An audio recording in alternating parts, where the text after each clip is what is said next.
Thomas the Tank Engine and Friends, Wooden Railway Adventures, Episode 43, Trouble on the Track.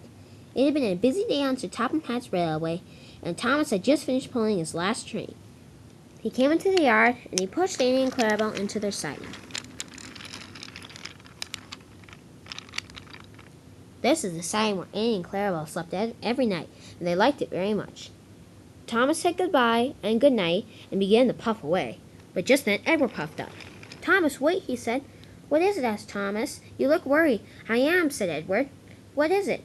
"Well, Sir Topham Hatt wanted me to tell you that he's holding a meeting at the shed, but that was like 30 minutes ago." "Oh, no," said Thomas. "I better hurry. Goodbye, Edward, Annie, and Clarabelle. See you tomorrow." And he rushed away.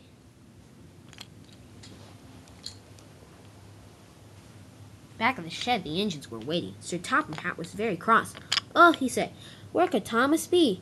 I've been waiting nearly a half hour for him. Where is he?" But just then Thomas came rushing in. "Oh, I'm sorry, sir," he said. "Edward just told me that you're holding a meeting." "Oh, that's all right," said Sir Topham Hatt. "Anyway," he said, "let this meeting go on." "Okay," said the engines.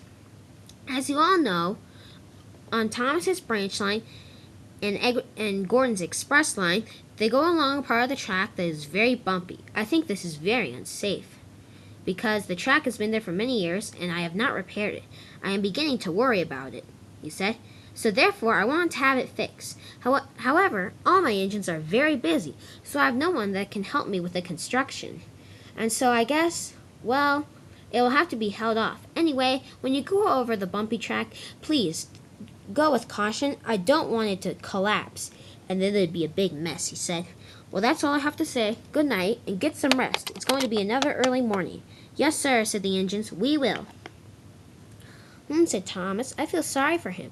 "Yeah," said Duck. "I mean, he's done a great job of controlling this railway, except now he has another problem on his hands." "Yeah," said Henry. "It's a shame." "Anyway," said Thomas, "let's just all get some sleep," he said. "Maybe we can help Sir Topham Hatt with his problem if we're well rested." "That's a great idea," said Percy. "Okay," said the engines, and they fell asleep. The next morning Thomas's driver came to get him. They had to pull an early train that morning. Thomas liked being the first engine out of the shed. It felt like it gave him importance. Thomas raced along the line to go get Annie and Clarabelle. Thomas came into the yard and coupled to Annie and Clarabelle.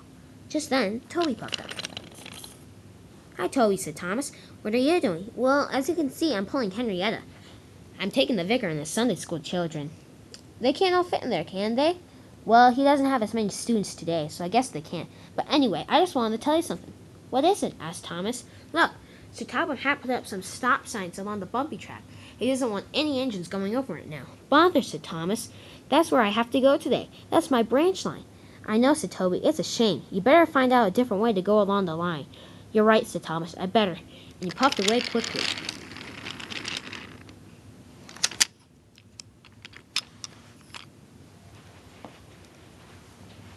Later that day, Thomas arrived at the docks.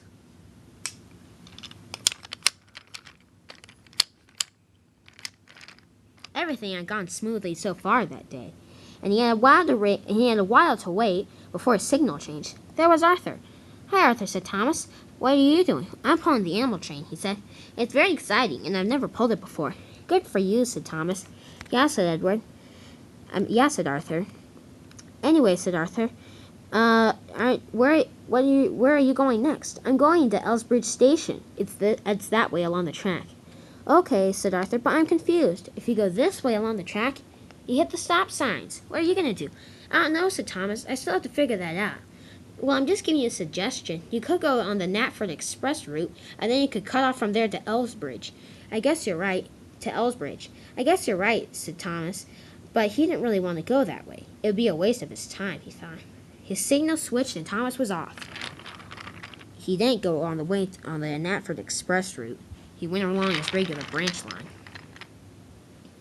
Thomas came to the stop sign. "Bother," he said. "I have to tell my driver the truth." But just then he made up an idea. "Oh, driver," he said, "can you come move this stop sign?" "I don't think we're supposed to move it," said the driver. "Oh, yes, we can. It's only for Gordon and the Express." "What do you mean?" he said. "Well, Gordon and the Express aren't supposed to go on here. So Sir Topham Hatt told me at the meeting last night." He says that with Edward and the express coach's weight combined, the track could fall. Oh, I see, says the driver. That makes perfect sense. His driver moved the sign off the track. Thomas edged slowly onto the bumpy track.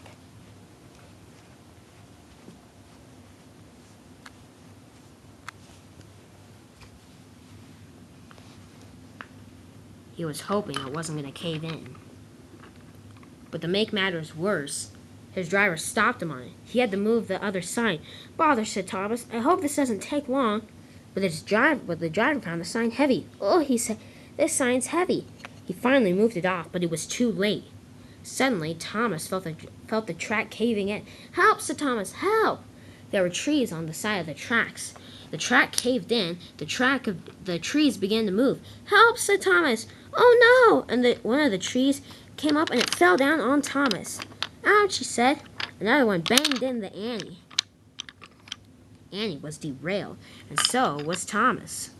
Oh, bother, said Thomas. Troublesome trees. Sir Topham Hatt won't be pleased. And he wasn't. Sir Topham Hatt heard about the news, and he arrived on Bulgy quickly. Thomas, he said, I'm very ashamed of you. I'm sorry, sir, he said. I was lazy and didn't want to go on the Knapford Express route to get to Elsbridge. I thought I was too light, so that the track won't cave in. That's all right, said Sir Topham Hatt. We all make mistakes. Just don't ever do that again.